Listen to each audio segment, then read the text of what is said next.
بسم اللہ الرحمن الرحیم۔ ماہ رمضان میں شیاطین جکڑے جاتے ہیں تو سوال یہ پیدا ہوتا ہے کہ جب اس مہینے میں شیطانوں کو جکڑا جاتا ہے تو پھر لوگ گناہ کیوں کرتے ہیں، جھوٹ کیوں بولتے ہیں اور دیگر گناہ کیوں کرتے ہیں؟ تفصیلات جاننے کے لیے ویڈیو کو آخر تک ضرور دیکھیے۔ محترم ناظرین، رمضان شریف کی بہت خصوصیات ہیں، ان میں ایک یہ کہ اس ماہ مبارک میں شیاطین باندھ دیے جاتے ہیں۔ حضرت ابو ہریرہ رضی اللہ تعالی عنہ سے روایت ہے کہ حضور نبی کریم صلی اللہ علیہ وآلہ وسلم نے ارشاد فرمایا، جب ماہ رمضان داخل ہو جاتا ہے تو آسمان کے دروازے کھل جاتے ہیں، اور ایک روایت میں ہے کہ جنت کے دروازے کھل جاتے ہیں اور جہنم کے دروازے بند کر دیے جاتے ہیں اور شیاطین کو زنجیروں میں جکڑ دیا جاتا ہے۔ آسمان کے دروازے کھلنا کنایا ہے، اس سے مراد یہ ہے کہ رحمت خداوندی پہ در پہ نازل ہوتی ہے اور نیک اعمال کسی رکاوٹ کے بغیر اوپر چڑھتے ہیں اور دعا قبول ہوتی ہے، اور جنت کے دروازوں کا کھل جانا اس امر کی طرف اشارہ ہے کہ رمضان میں نیک اعمال کی توفیق ہوتی ہے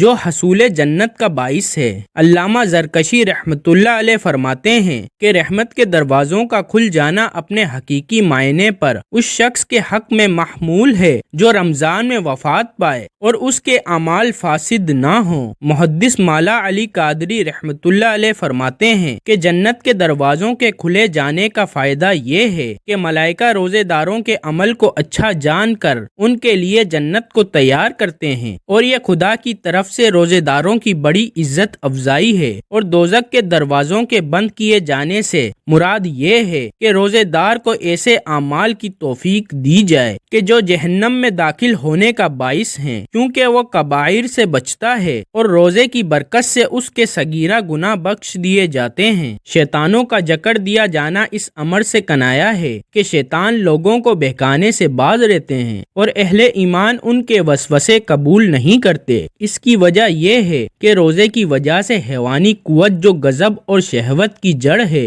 جاتی رہتی ہے، اور غضب اور شہوت ہی بڑے بڑے گناہوں کا باعث ہوتے ہیں۔ اب ذکر کرتے ہیں کہ شیطانوں کے جکڑے جانے کا مفہوم کیا ہے۔ اگر کو ظاہری معنی پر محمول کیا جائے پھر یہ سوال پیدا ہوتا ہے کہ یہ بات بھی دیکھنے میں آتی ہے کہ بعض نافرمان لوگ گناہ کرتے دیکھے جاتے ہیں، اگر وہ ایک قسم کا گناہ ترک کریں گے تو دوسری قسم کو اختیار کر لیں گے۔ اس کا جواب یہ ہے کہ شیطانوں کے جکڑے جانے کی علامت یہ ہے کہ گناہوں میں منہمک ہونے والے اکثر لوگ رمضان میں باز آ جاتے ہیں اور توبہ کر کے اللہ کی طرف رجوع کرتے ہیں۔ پہلے وہ نماز قائم نہیں کرتے تھے، اب پڑھنے لگتے ہیں۔ اس طرح وہ قرآن مجید کی تلاوت اور ذکر کی محافل میں شریک ہونے لگتے ہیں، حالانکہ وہ پہلے ایسا نہیں کیا کرتے تھے۔ پہلے جن گناہوں میں اعلیٰ اعلان مشغول رہتے تھے اب ان سے باز آ جاتے ہیں، اور بعض جن کا عمل اس کے خلاف نظر آتا ہے اس کی وجہ یہ ہے کہ شیطانی وسوساس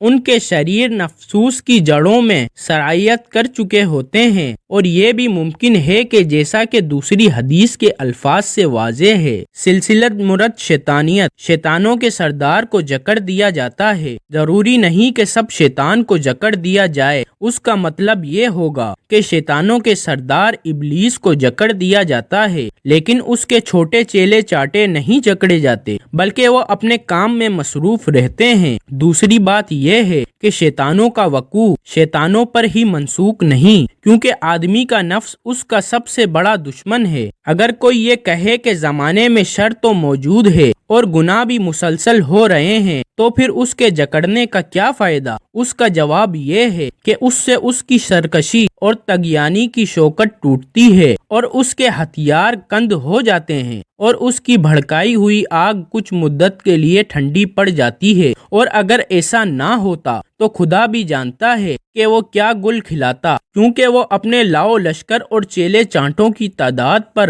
مغرور ہے۔ اس کا یہ معنی بھی مراد لیا جا سکتا ہے کہ رمضان المبارک کے روحانی ماحول میں چونکہ روزے دار نیکیوں میں مشغول اور برائیوں سے دور ہو جاتے ہیں، لہٰذا وہ شیطانی اغوا اور وسوسات کے شر سے محفوظ رہتے ہیں۔ شیاطین کو اس لیے بھی جکڑ دیا جاتا ہے تاکہ مکلف انسانوں کے عذر کو رفیع کر دیا جائے۔ دوسرے لفظوں میں انسان کو اس بات کی تنبیہ کی جاتی ہے کہ شیاطین کو اغوا سے روک دیا گیا ہے، اب ترک اطاعت اور گناہ کے کرنے کے لیے تیرے لیے کوئی عذر باقی نہیں رہا۔ اگر تو اب بھی باز نہ آئے تو یہ تیری کم بختی اور بد نصیبی ہوگی۔ حضرت سہل بن سعید خدری رضی اللہ تعالی عنہ فرماتے ہیں کہ حضور نبی کریم صلی اللہ علیہ وآلہ وسلم نے ارشاد فرمایا، جنت میں ایک دروازہ ہے جس کا نام ریان ہے، روز قیامت اس میں روزے دار داخل ہوں گے، ان کے علاوہ کوئی دوسرا اس میں سے داخل نہیں ہوگا۔ جنت میں انسانوں کے اعمال کے اعتبار سے کئی دروازے ہیں، پس جو شخص دنیا میں کوئی عمل کرے گا وہ جنت میں اس عمل کے دروازے سے داخل ہوگا۔